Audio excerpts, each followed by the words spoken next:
Alright students, welcome back to Dante's The Divine Comedy 2019, Lecture 30, Introductory Lecture on Dante's Paradiso 3, Cantos 7 through 9, the spheres of Mercury and Venus. Alright, recall last time that we got to the second sphere of heaven, Mercury.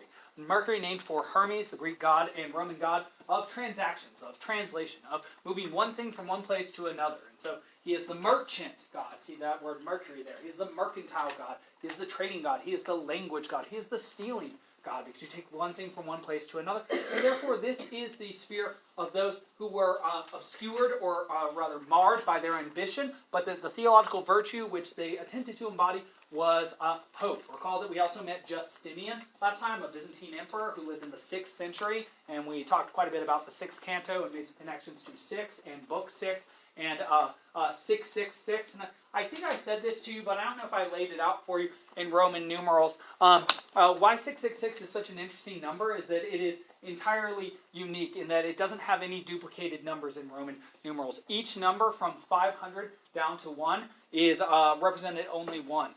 So the Roman numeral for 500 is D. The Roman numeral for 100 is C. The Roman numeral for 50 is L. Then 10 is X. 5 is I, and 5 is V, and I is 1. And so you see D, C, L, X, V, I, that's 666. And that in some way is supposed to correlate to a holy number, which is 515. I'm not exactly sure why 515 is holy, but some scholars make a manipulation with it that makes it look like the word dux, which is where we get the word duke from, which in Latin means leader. And so there seems to be some connection between those numbers. In any case, I thought I would just mention that because sometimes students are interested in numerology. All right. Now, the first argument that we're going to consider today in Mercury is, why did God become man? We've talked about this quite a bit in preparation for our seminar. But the argument that comes before that, I think is actually very interesting, but I'm not going to ask you to replay it here, but you might want to talk about it in the seminar. It's, can you be justly punished for taking just vengeance? And the example that you might want to think of is Orestes. Orestes kills his mother, Clytemnestra, for killing his father, who is also the king of his land, and also gives Aegisthus, his uncle, the throne that should belong to him. So when Orestes takes vengeance on his mother Clytemnestra, that is just, that is fair. But the question then becomes, can somebody then take vengeance on Orestes? And can the community or society itself take vengeance on him for murdering their queen? And the answer that Dante comes down with is yes. If you justly take vengeance, yes, that is fair. But if, say, you kill someone's father who killed your mother, and he has a son, can that son then kill you justly? Yes. What does that result in, therefore?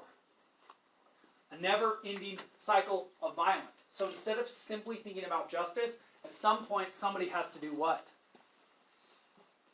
We call it be the bigger man. You have to show mercy. You have to forgive. And that's the only way that a cycle of violence ever ends, because if you justly take vengeance, sure, that's fair, but then somebody is totally within their rights to take vengeance on you. Perhaps you have a sibling and you know this sort of cycle of violence, and you've been told by a parent, your sibling steals one of your toys, you break their toy, they escalate the situation by then sending an email from your account to the girl that you like, or something like that, and at some point it just you just have to put an end to that sort of thing. In any case, let's get to the major question of today. We will talk about differences between people and the relationship between the stars and human choice, continuing what we started in the Inferno with Brunetto Latini, talking to us in Canto 15 down there, moving on then to Canto 16, the Purgatorio, with Marco Lombardo telling us that free choice is actually more important. And stars, we're going to see the actual connection between them today when we get to the sphere of Venus. Lots of interesting things. All right, the question is, why did God become man? And why is it that in killing God, man was forgiven rather than eternally damned? Okay, let's read the quote. And this is from yet a third translation, the Durling Martinez one, which I have in 3 volumes back there. Not the Mandelbaum that I often take from, nor the one that you're using by White. But, or Sisson, sorry, C.H. Sisson. But I shall quickly free your mind, this is Beatrice speaking, from doubt. And listen carefully, the words I speak will bring the gift of great truth and reach. That's how I should start every class. Since he could not endure the helpful curb on his willpower, the man who was not born, that's Adam, he was made, damning himself, damned all his progeny. This is the idea of original sin, that all humans are forever corrupt until the time of Jesus, who then redeems them. And so the idea is that you were born with an irredeemable sin that you could never get rid of, and that's why every character from before the time of Jesus was sent directly to hell before the harrowing of hell that Dante describes during the time of the Malebranche. when we found out that one bridge was collapsed from the earthquake that happened during the death of Jesus before he went down to hell and took some people out. And actually, we're going to have a second reference to the heroine of hell today when we talk about the first person sent up to heaven, who was, surprise, surprise, a prostitute, a Jewish prostitute named Rahab. All right, in any case, for this, mankind lay sick in the abyss of a great error for long centuries until the Word of God, that's Jesus, willed to descend, also called the Logos in Greek, if you want to think some interesting thoughts, to where the nature that was sundered from its maker was united to his person by the sole act of his eternal love. That's his own personal sacrifice. When he sacrificed himself for man and the Word of God, therefore God, became one again, and man was then relieved of original sin. There are big theological debates about this ever since the Reformation. Protestants believe sort of that worked out perfectly. Catholics, not so much. And there's still huge debates between what redeems a person, works or faith. Do you have to do things, or do you just have to believe things? And it can get a lot more sophisticated than that, but that's sort of the essence of the argument. Now set your sight on what derives from that. This nature, thus united to its maker, human nature, united to the divine nature, was good and pure, even as when created. But in itself, this nature had been banished from paradise. Humans obviously live in the world, not in Eden, because it turned aside from its own path, from truth, from its own life. So apparently people, we didn't stay on the right path. Thus, if the penalty the cross inflicted is measured by the nature he assumed, no one has ever been so justly sung. Okay, so that's very interesting there. This is talking about Jesus being put on a cross and saying that because he had the nature of a God, the fact that he is unjustly killed by humans is the most unjust thing that could possibly happen that ever did happen, because the idea is that this happened in history at some point. Yet none was ever done so great a wrong, that's Jesus, God, if we regard the person made to suffer, he who had gathered in himself that nature is, of course, the divine nature, God nature. Thus, from one action issued differing things. God and Jews were pleased by the one death. This is a part of sort of Dante's anti-Semitism. You recall that he named the lowest section of hell Judaica, which has some relation to a community of Semites. And also, you recall that Caiaphas, the high priest of the Jews, was then blamed alongside Pontius Pilate for the death of Jesus and was horizontally crucified down in the Inferno. Well, we see this here too. The Jews were pleased, he says, because they were alongside the Romans, the people that put him to death, Jesus to death. But God also, because this is part of his providential plan, sort of like Zeus's providential plan, to have his son Sarpedon die by Patroclus' hand, and then Hector die by his hand, and then Achilles kill Hector, and then Achilles die, and then Troy fall. Similar-ish idea in any case. Earth trembled, that's talking about the earthquake that happened at the moment of death for Jesus, for that death in heaven opened. You need no longer find it difficult to understand what it is said that just vengeance was then avenged by a just court. All right, what does that mean? All right, here's a pretty picture and a quote by St. Athanasius, who seems to understand this quote. God became man in order that men may become God. Interesting. All right, here's the argument. Let's lay it out. We have to structure this right. Dante first describes Jesus as God descended to earth as a man. He then claims that God as a man must be the most just creature on earth, most possible, because he has a divine nature and a mortal frame. And the only reason that he becomes mortal is so that he can be killed. But there is a plan to this. It's not just about... And therefore, that to kill this living God, this Jesus, this Word made flesh, would be the most unjust / unfair act possible. Lines 43 to 45 in Canto 7. How then does his death, this is a good question, remove sin from man rather than forever blacken his soul / make up for that which is unforgivable? So if we think in conventional terms of justice, if man does something unforgivable, all man is damned for all time with no chance of redemption by man. Okay, yeah, that makes sense to me. That's not the way that Dante's going to go with this argument. Now, and I know I'm going to have to go fast. You will be sent these slides, but do try and represent them very quickly here. Because it's hard for me to keep this in mind and not go at the pace I need to. So Jesus, therefore, Word of God, God made man, is the most just man on earth. Justice involves giving to each his due, and therefore, as God, he would deserve eternal rewards, but he's given death, so not given what he's due. Injustice is thus done to him. Therefore, Jesus deserves the greatest reward which can be given, as I was saying, but he was killed unjustly. So he was given the worst reward possible. Now, here's where a transition comes. See if you follow. But for the most charitable act possible, which is for a mortal person, the sacrifice of the thing they only have one of, their own life, self-sacrifice of life, one's most valuable commodity, one has to die. Now, this is unforgivable by man. So, if this God is done the harm of being killed in order to give charity, that's good for the God to give that charity, but at the moment in this argument, man seems sort of unforgivable. Let's keep going, see if we can work our way out of that difficulty. And since a God, and this God is the greatest God, according to Dante and this tradition, is the greatest being in creation, and therefore does not need or desire any charity or gift from man, he could not have become man in order to receive something from man. What can you give to a God if it's already perfect and immortal? You can't give it anything. And so, did he come to earth just to suffer? Or for some bigger, grander reason? Obviously some bigger, grander reason.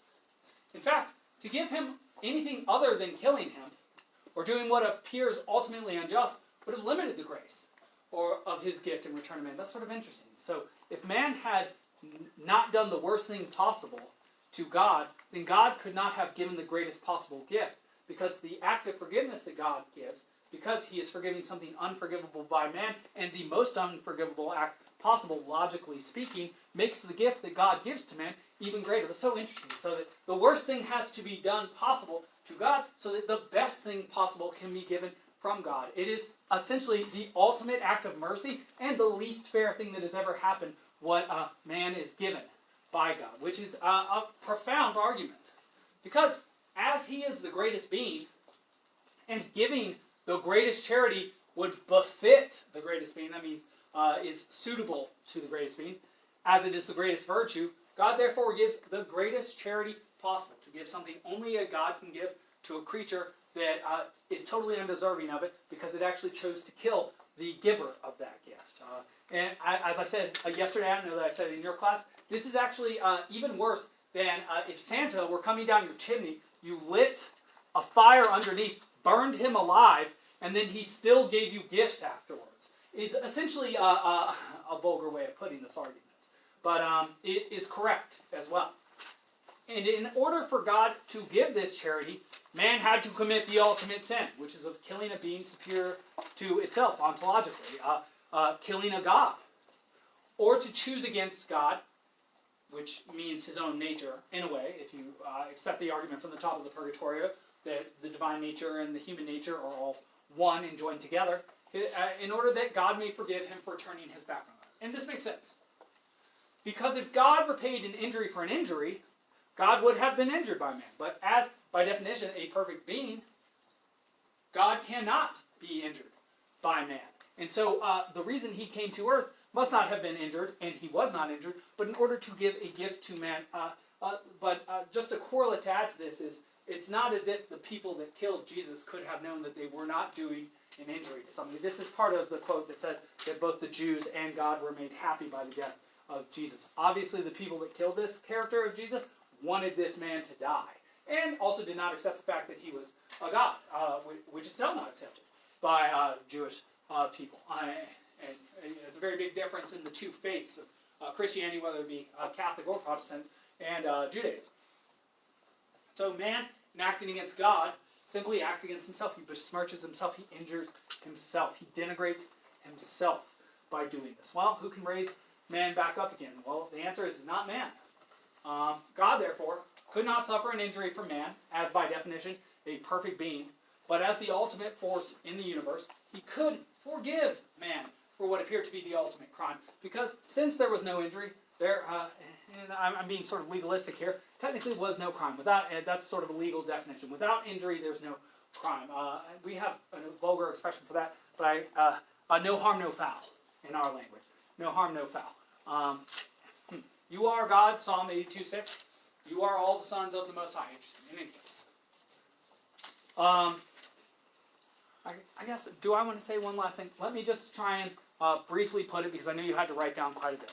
God becomes man to be killed by man, so that man denigrates himself to the lowest possible position in the universe.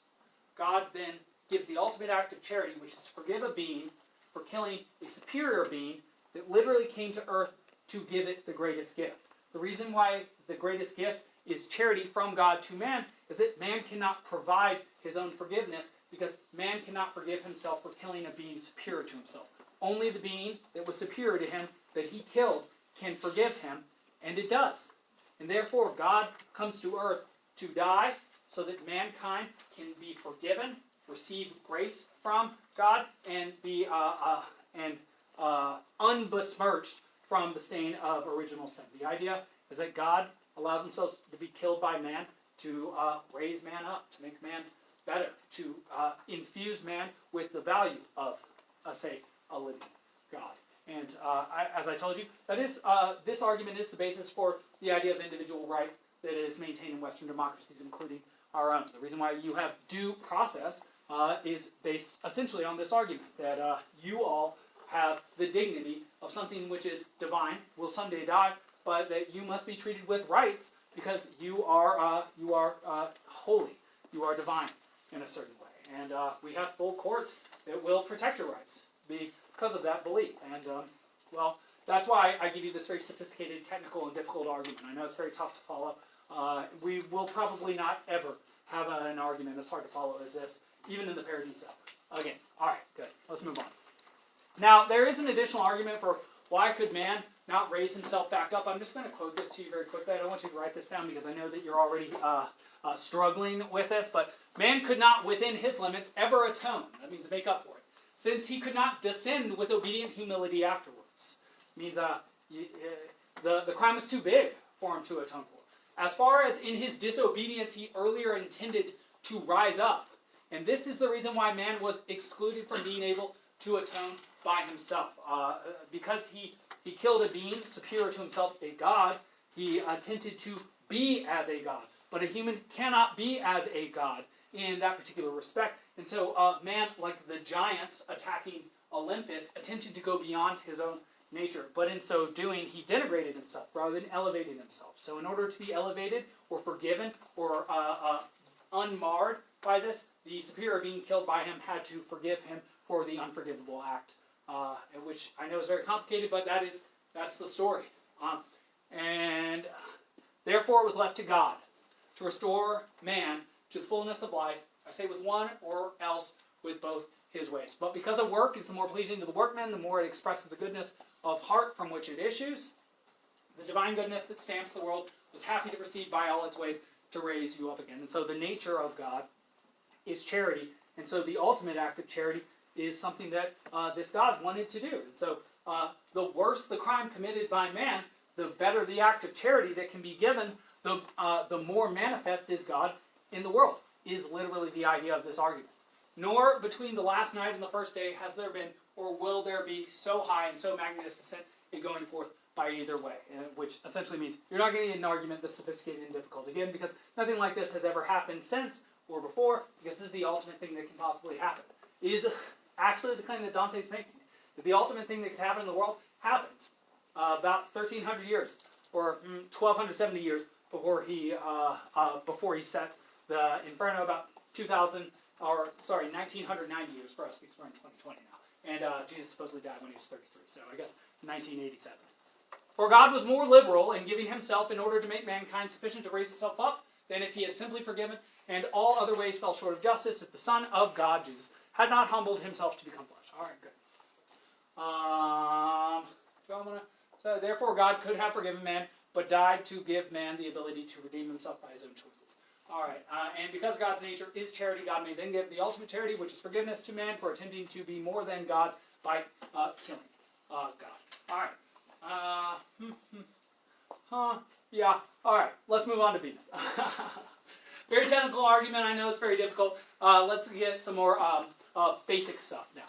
Now, sphere 3 of Venus occupies 2 cantos, 8 and 9. We have a very long sphere that comes after this, sphere 4 of the theologians, the teachers, the scholars. And of course, they take a long time. They have 5 cantos, 10 through 14 or so, 10, 11, 12, 13, 14.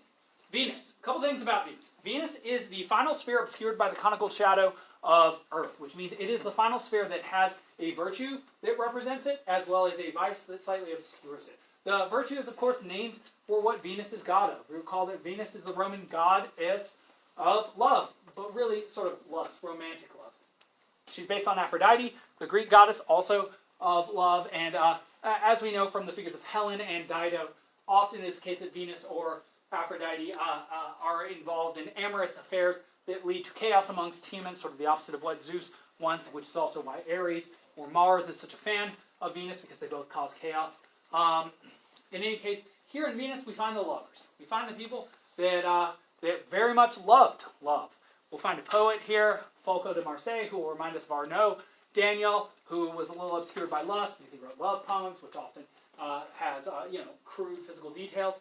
And then we'll meet a woman named Cunizza da Romano, who had 4 different husbands during her life, during different parts of her life, and from very different stations, and also a host of different lovers. She was in love with love, as we would say. We'll even meet a temple prostitute here, who was the first person sent into heaven. We'll get Dante's reasoning, and then I'll just give you a small, interesting detail from Matthew 1, 18, 19, about Mary, about Jesus' mother. In any case, the virtue of the sphere is love, also known as charity. The vice is lust. Now, characters that we're going to meet, like I said, in Canto 8, Charles Martel. He was the son of Charles II of Anjou. I'll talk about him a little more. He and Dante actually met during their life, and he does cite a poem by Dante. But they didn't know each other for very long, so it's sort of a special moment that Dante meets him up here. It shows that he made a big impact on Dante's life. Cunizza da Romano, we see her 913 to 966. As I told you, she was known for being in love with love. Had 4 husbands, several lovers, including Sordello, the lion-like man we met in Canto 7, the Purgatorio, who was a Mantuan and who was a big fan of Virgil, fell on his knees and all that. Folco de Marseilles, love poet, very much like Arnaud Daniel. And interestingly enough, we now have seen lust represented in all 3 canticles. We saw Francesca amongst the lustful in Canto 5 of the Inferno. We saw Arnaud Daniel and Guido Vinicelli in Canto 26, burning in fire amongst the purgatorial spirits at the top of Purgatory and on Terror 7. And now we've seen in Cantos 8 and 9 lust and love represented. And again, love poets and love poetry represented. Apparently, love poetry can lead you to perdition, but it can also lead you to salvation if you take it in the appropriate way. One other note to give to you is that recall that Canto 9 in all 3 canticles is always a transitory or a transition canto. In the Inferno, that's when we got to the Wall of Dis, went down into the deeper, darker parts of the Inferno. Canto 9 on to 10 is where we got to the gate of Purgatory and got onto the terraces of Purgatory, Purgatory proper, as we called it. And here we will pass in Canto 9 from the 3rd sphere, which is the last sphere of heaven, marred by sin or by vice, Earth's conical shadow, into the spheres that take shape. And the next 4 spheres will actually have specific shapes. The sun will be interlocking rings. Mars will be a cross made by angels. Jupiter will be an eagle. And Saturn will be a golden ladder. And then after that, things get a little bit trippier, honestly speaking. All right, and we'll also meet, like I said, Folco de Marseilles, and then Rahab the prostitute. All right, some major concepts. I don't need you to write these yet. We'll talk about Earth's shadow in the first 3 spheres. We'll talk about how a sweet seed produces something so bitter. That's how does somebody with a good nature end up having a bad life or becoming a bad person or making bad choices? How could there be a society without differentiation of labor? There couldn't. We'd all have to be the same. And why are some people ill-suited to their professions or stations in life? And also, how is Rahab an allegory for the church? Remember, of course, that the church, or the symbol of the church, the wagon pulled by the griffin at the top of the Purgatorio, was itself converted into the harlot, or whore of Babylon, who was beaten by the French kings, represented by a giant. And so we are prepared for that allegory. Okay, Charles Martel. A couple things to know about him. I'll reiterate them now. These are facts you must know. Charles Martel, in sort of the French that he would have spoken, died at the young age of 24. So another person who died young, unfortunately, like the Marcellus that we talked about from Book 6 of the Aeneid, and also Beatrice herself. He speaks from early in Canto 8 to 9, and is then followed by 2 additional speakers in Canto 9.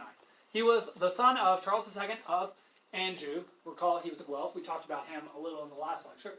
King of Naples and Hungary and Provence. He emphasizes the role of providence over heredity. Providence being the idea that each person has a particular function in life, a particular sort of fate that they can fulfill. They don't need to fulfill. It is given to them by God. They do not simply take on the aspects of their parents. The idea being that you have two fathers. You have your actual father, your physical father, but you also have sort of a God father, which is an idea that we still literally have. And that Godfather is the one that makes you who you really are, sees you for who you really are and what you can really be. So regardless of what your parents think their relationship is to you, you have a purpose beyond their definition, which I think in a democracy where individualism is very much heralded these days, it's good to know that just because somebody, even somebody very close to you, thinks that you are a certain something, doesn't mean that that's necessarily true. Maybe you come from a long line of, say, like teachers. Last 11 generations have been teachers. Doesn't mean you have to be a teacher. You can be a doctor. You can be an engineer. We say that these days, but Dante actually has an argument for why that is so. In any case, he only knew Dante for a very short time, which means that he made a big impact on Dante, and they showed great affection for each other. It's again one of those moments in the Divine Comedy where we have sort of friends reunited, just like Casella and Galacqua down on the shores of Purgatory. Of course, when Statius meets Virgil, one of these interesting moments. And even in heaven, apparently there is some affection shared between people, and very much appropriate to the sphere here of Venus, the sphere of affection or love. In any case, the second person we need to talk about is Cunizza da Romano. Notice again, we have that name of Rome in here, just like that Romeo Villanueva, or de Villanueva from Sphere of Mercury, who received unjust comeuppance. So do we now have Cunizza da Romano. And so another reference to Rome. Well, she earned her Venusian fame by having several famous liaisons, that means lovers, including the poet Sordello from Purgatory 7. She was married to 4 husbands, and as one might imagine, this made her a living legend in Florence in Dante's day. Just like somebody who is very amorous these days.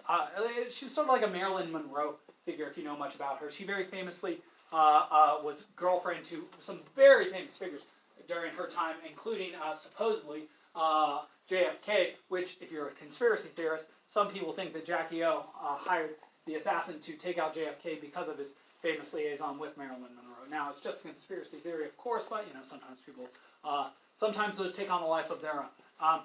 So she seems to herself embody the connection between lust and affection and love. A scholar wrote this up for you, and I just want to kind of give you this background.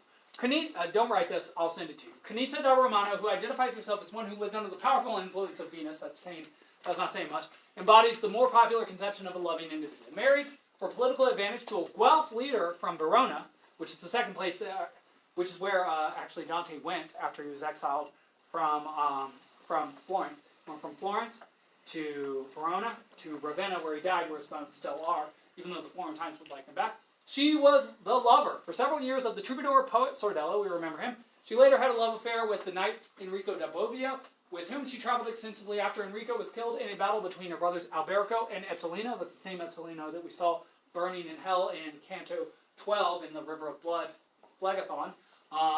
Cunizza married a certain Count Imerio. Legend has it that following the Count's death, she married a nobleman from Verona. And later, after his death, her brother Ezzolino's astrologer from Padua. So people from very different classes of society. Astrology, obviously not that high. The point is, as one of her early commentators put it, Cunizza knew love during each stage of her life. And this, she makes clear to Dante, is nothing to regret now. That she enjoys the blessedness of heaven. She thinks she lived a good life. She had a lot of love. And a very French way of looking at things. In fact, Cunizza's moral compass appears to be well adjusted as she laments the devastation wrought by her violent brother Ezzolino, who's amongst the murderers in hell. And she emphasizes the importance of earning glory through excellence and decries the corruption and violence that plague the northeastern region of Italy. All right. In any case, I just wanted you to know a little bit about just how many people she was involved with. That is why she's in Venus. She seems to love, but there might have been a little bit of lust in there. In any case, Folco de Marseilles. He's a poet from Provence. Very similar to Arnaud Daniel, who we met in Purgatorio 26, who was also a love poet. The next person we meet in Venus is for a less corporeal or sensual reason, okay? He was a writer of love poems from Provence, and later a bishop of Toulouse. So he made a change in career from being sort of a secular individual to becoming more of a sacred one, a church official. And he claims that he burned with an amorous desire beyond even Dido. Something interesting about a character we will see in the sphere of the sun named St. Augustine, who was himself a Franciscan like St. Bonaventure, is that he wrote a work called the Confessions. And he's considered, one of the great Catholic saints. St. Augustine and St. Bonaventure and St. Thomas Aquinas are essentially the top three, I would say. But St. Augustine said that he had a lot of trouble getting over his own lust. He really, really liked ladies. And he really liked the dating and the things that went with it. And so it's sort of interesting, the connection between religion, connection, and romance. Something to think about in idle hours. And so he's in heaven without shame, and each of these people were lustful or amorous, but showed their true faith through their actions. And so he is lustful in that he wrote love poems and was in love with love, but saw that he had a deeper desire to see something true, something more than just lust. Cunizza, even though she married several people, she wasn't simply giving into lust. She actually loved these individuals. She was a lover of people. And the last person we're going to see is somebody who you would think would be especially subject to lust, given her profession. She's a prostitute. She's a harlot. Her name is Rahab. But interestingly enough, there is another famous harlot in the Old Testament. Her name is Jezebel. We, to this day, have an expression to call somebody who is like a harlot a Jezebel. We do not call somebody a Rahab or a Rahab. Why? I don't really want to explain this, but just to transition very quickly to Earth's conical shadow, this is a schematic that shows you how shadow geometry works. You might have been wondering, well, why are these first three spheres covered by a shadow? The idea is the sun has to be behind the Earth, and the Earth sort of eclipses the three spheres after it and shoots its shadow across them. That means that these are the three spheres where the stain of the Earth, sin, lust, ambition, inconstancy, still has some prevalence. The next four cantos, or excuse me, spheres, will not have this earthly influence, and they will take shape in a very interesting way because of this. There you go. If you're very mathematically inclined, sine theta equals radius minus radius over distance. In any case, I don't think we quite have time to go over this. I'm going to go over how does a sweet seed go foul. Let me see. How much time do we have? We have very little time. Okay, I just want to say one thing about this to you, and then I need to get to Rahab for you. We're going to revisit this next lecture. The idea that Dante now shares here is that the stars influence you in this way. Your soul is literally sent down from one of these spheres of heaven by God with a plan for you. That's the idea. It gets down into you. It then embeds itself in you at the moment of conception. That's the moment that you're sort of made as a little larva. And then from there, you have to take it. You're either supposed to be like a great leader, great judge, a great warrior, or a cobbler of shoes, whatever it is you are. You get the plan embedded in you.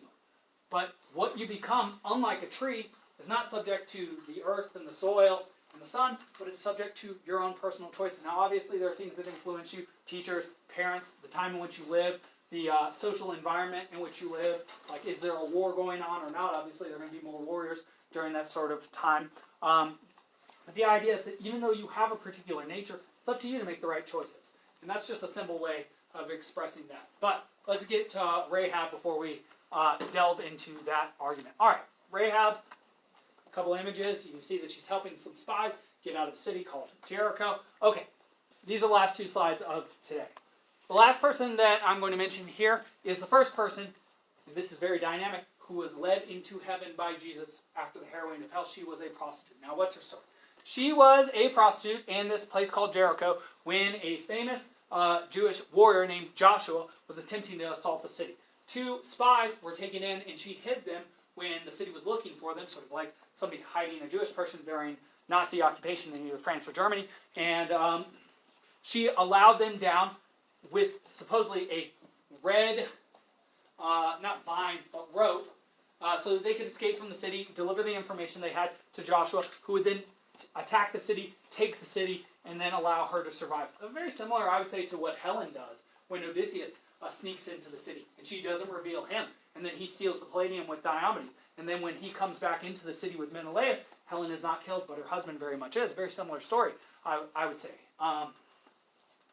But because of this, she shows her true faith outside of her profession to what was at that time Judaism, but would eventually be conscripted into Christianity. The Old Testament is part of the entire Bible, as it were. And just the two weird things I want to say about her are these. She is described literally as... I can't get back, sorry. She is described literally as the brightest star in heaven. She's a prostitute.